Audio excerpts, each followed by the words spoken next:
เออ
กล้วยจะเจ๊กโตนี่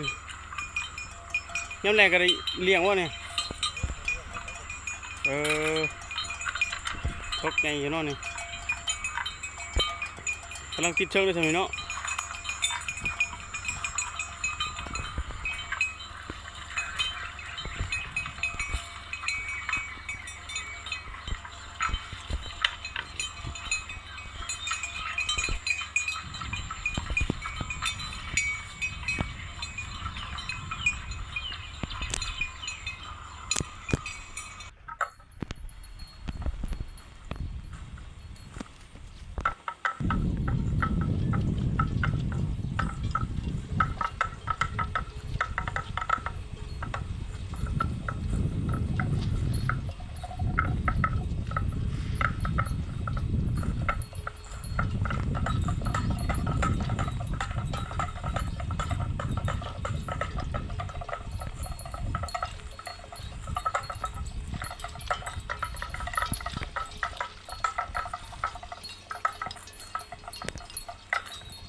ทงขั้วเด้อนี่เด้อ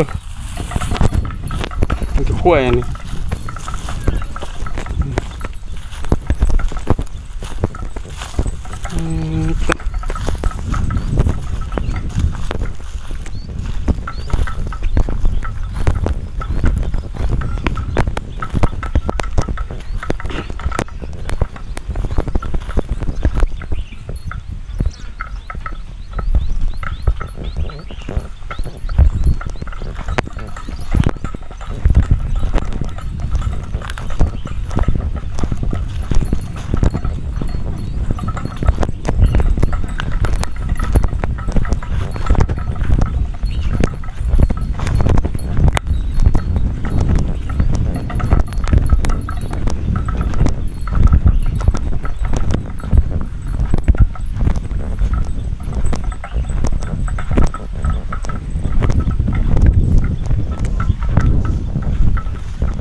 ไปดีสบายดี